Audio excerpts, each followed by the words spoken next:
Tuh. Assalamualaikum warahmatullahi wabarakatuh. Yang terhormat Bapak Dr. Dwi Sujarto, SEMM, selaku pengampu mata kuliah pasar modal. Oke, baik, tak kenal maka tak sayang. Langsung saja perkenalkan kami dari kelompok satu yang beranggotakan, yang pertama saya sendiri, Melia Kodriani, yang kedua ada Aida Nurul Husnina, yang ketiga ada Niken Hidayah Dwi Selni, yang keempat ada Aditya Dwi Baskoro, yang kelima ada Eni Kartika Sari, yang keenam ada Laila Hikmatul Maula, yang ketujuh ada Herlinda Fitri Hikmatul Ulia, dan yang terakhir ada Iqmalun Niam. Kelompok kami akan membahas bab analisis teknikal. Next. Oke, baik. Analisis teknikal adalah metode untuk memprediksi pergerakan harga dan tren pasar atau sekuritas di masa depan dengan mempelajari grafik dari aksi pasar di masa lalu dengan mempertimbangkan pasar instrumen dan minat atas instrumen tersebut yang digunakan untuk memprediksi tren suatu harga saham dengan cara mempelajari data pasar yang lampau, terutama pergerakan harga dan volume.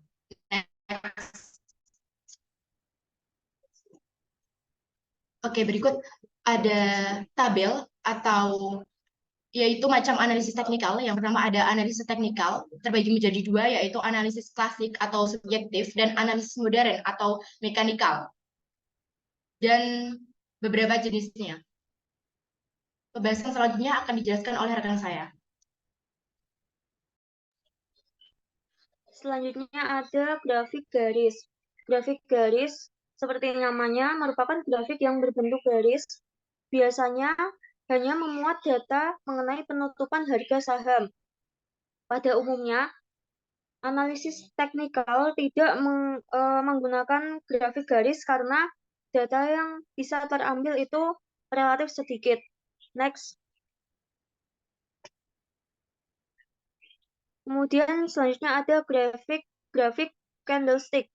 Grafik candlestick disebut juga sebagai grafik batang lilin karena menggunakan simbol lilin yang mewakili tentang perdagangan dari efek atau komoditas untuk suatu periode tertentu. Untuk kelebihan dari grafik candlestick ini, yang pertama adalah lebih mudah untuk dianalisis, yang kedua memberikan sinyal perubahan arah yang lebih cepat, dan yang ketiga dapat digunakan bersama indikator-indikator teknikal lainnya. Next. Selanjutnya akan dijelaskan oleh rekan saya. Yang selanjutnya yaitu metode subjektif. Adalah metode penentuan garis penganalisa dengan opini dan argumentasi individu berdasarkan pengalaman. Metode subjektif ini memiliki kelemahan besar karena sangat subjektif, tetapi memiliki keunggulan karena sederhana dan mendahului harga. Metode didasarkan pada beberapa titik kunci. Key point analisa. Next.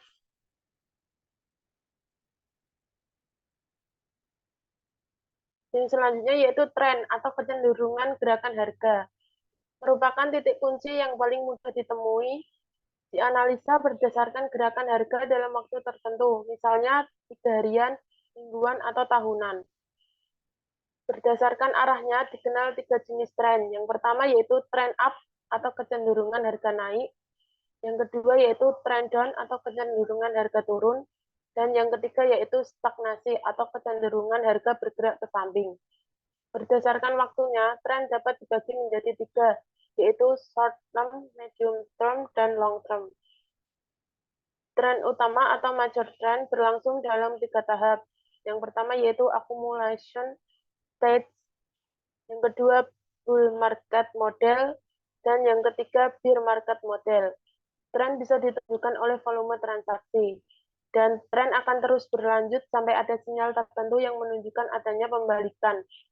Yang selanjutnya akan dijelaskan oleh rekan saya. Selanjutnya adalah lens atau garis-garis penganalisa. Merupakan alat bantu utama dari analisa grafik yang digambar dengan menghubungkan titik-titik tertentu. Pertama, tren Terdapat 4 jenis garis analisa. Yang pertama ada support line, yaitu tingkat harga di mana demand dipandang cukup kuat untuk menahan harga jatuh lebih dalam. Support line merupakan batas psikologis peserta pasar untuk melakukan pembelian atau buy action. Yang kedua ada resistance line, tingkat harga di mana supply dipandang cukup kuat untuk menahan harga naik lebih tinggi. Resistance line merupakan batas psikologis peserta pasar untuk melakukan penjualan atau sell action. Yang ketiga ada sensitive line, yaitu garis horizontal, yang memiliki titik rendah atau tertinggi yang pernah tercapai sebelumnya. Dikenal dua macam sensitive line, yaitu support level dan resistance level. Yang keempat ada channel line atau garis paralel yang ditarik sejajar dengan trend line, dan channel line membantu trader untuk mengetahui trading range.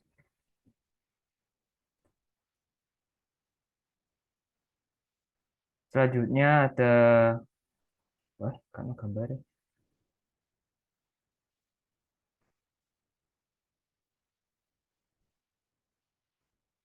Selanjutnya ada line, support, resisten atau zone. Untuk yang gambar tadi, yang garis penganalisian support line, mohon maaf tidak muncul.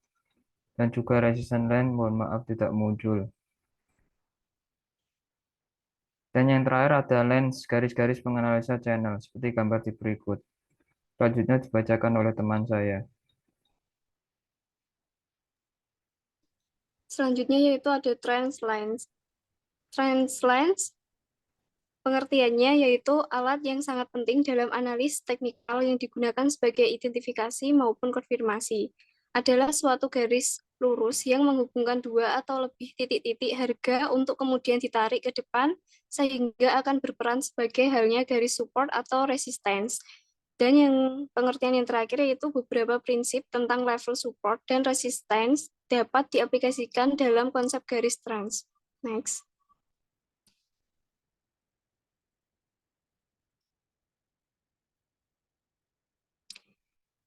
Ini adalah contoh dari trend lines. Bisa dilihat pada gambar tersebut yang menunjukkan uptrender line.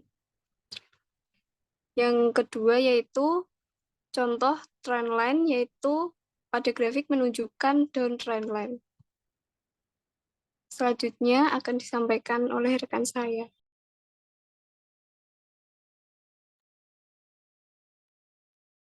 Selanjutnya ada pattern atau pola harga masa lampau. Pada pola harga masa lampau ini dibagi menjadi 3 bagian. Yang pertama ada gambaran sejarah bentuk-bentuk gerakan harga sekuritas di masa lampau. Selanjutnya ada analisa didasarkan asumsi bahwa kejadian atau peristiwa di alam akan berulang mengikuti suatu pola yang pernah terjadi sebelumnya atau history repeat itself. Yang ketiga ada pola-pola yang penting, diantaranya yaitu ada reversal pattern atau merupakan bentuk atau pola gerakan dalam pergantian. Selanjutnya ada continue pattern atau merupakan bentuk atau pola gerakan harga dalam melanjutkan kecenderungan. Lalu ada karakter pattern, yaitu suatu pola yang tidak random dan sering berulang, tapi hanya berlaku khusus untuk satu sekuritas tertentu. Dan yang terakhir ada gap pattern, yaitu pola yang terbentuk akibat harga low hari ini lebih besar daripada harga high kemarin atau sebaliknya. Next.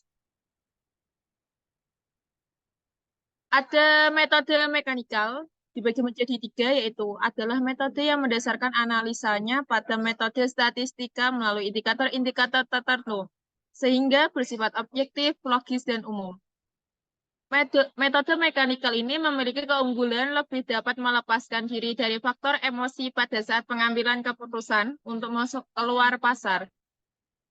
Pada key point yang harus diperhatikan adalah trend dan divergence. Next. Selanjutnya ada moving average, yaitu adalah suatu alat analisa teknikal yang menggunakan rata-rata bergerak dengan rentang waktu tertentu dari data harga-harga historis, yang biasanya digunakan untuk harga penutupan atau close atau settlement. Beberapa hal yang menyangkut alat analisa ini adalah yang pertama ada fungsi utamanya adalah memberikan indikasi bahwa suatu tren telah dimulai, sedang berlangsung atau segera berakhir. ada MA yang menggunakan rentang waktu lebih lama dalam tren harga menaik akan berada di bawah MA yang menggunakan rentang waktu lebih singkat. Dan yang terakhir ada MA yang menggunakan rentang waktu lebih lama dalam tren harga menurun akan berada di atas MA yang menggunakan rentang waktu lebih singkat. Selanjutnya akan dijelaskan oleh teman saya. Selanjutnya adalah MACD, Moving Average Convergence Divergence atau biasa disebut dengan MACD, adalah formulasi technical analysis yang pertama kali dikembangkan oleh Gerald Abel. Bagi banyak pemain pasar, MACD juga dikatakan sebagai salah satu alat analisa yang paling sederhana dan cukup handal digunakan dalam mengambil keputusan selama perdagangan di lantai bursa. Dibandingkan dengan moving average atau biasa disebut dengan MA, perbedaannya adalah dalam analisa MA dapat kita analisa sebagai indikator kenaikan ataupun penurunan harga secara langsung. Sementara pada analisa yang menggunakan indikator MACD, output yang dihasilkan oleh MA tidaklah langsung dapat dianalisa. Namun terlebih dahulu diolah sebelum dijadikan sebuah indikator momentum yang akan mengindikasi perubahan tren harga. Next.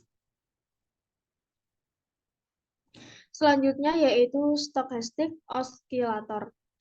Adalah sebuah alat analisa yang dikembangkan pertama kali oleh George Lenz pada akhir 1950-an. Alat analisa ini adalah salah satu momentum oscillator yang menunjukkan posisi close pada saat ini terhadap posisi close beberapa waktu lalu.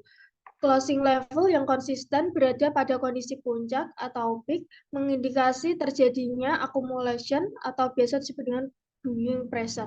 Sedangkan sebaliknya closing level yang konsisten berada pada bottom mengindikasi terjadinya distribution.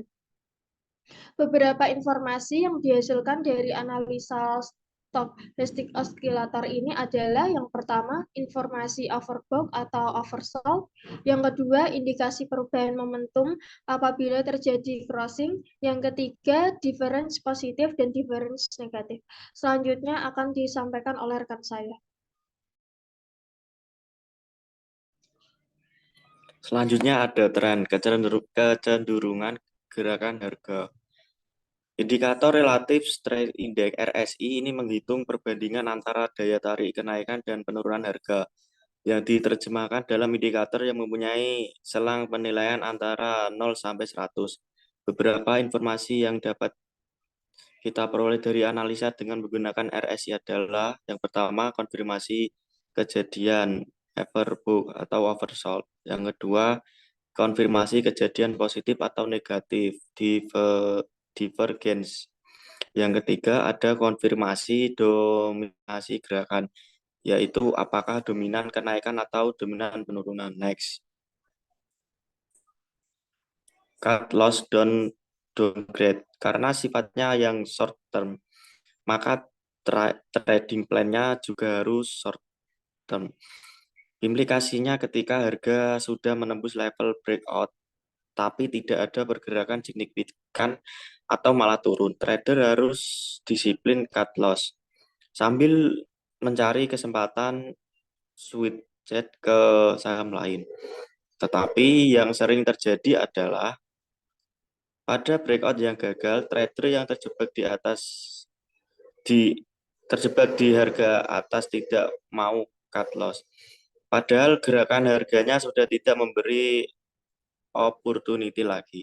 Awalnya berniat short term, akhirnya menjadi medium term atau long term. Investor kecelakaan. Next. Selanjutnya kami kembalikan ke moderator.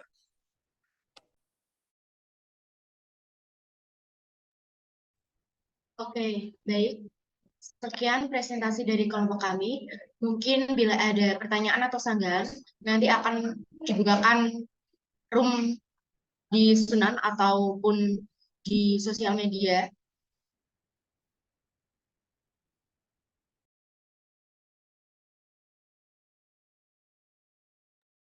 Untuk itu, kami pamit undur diri. Wassalamualaikum warahmatullahi wabarakatuh.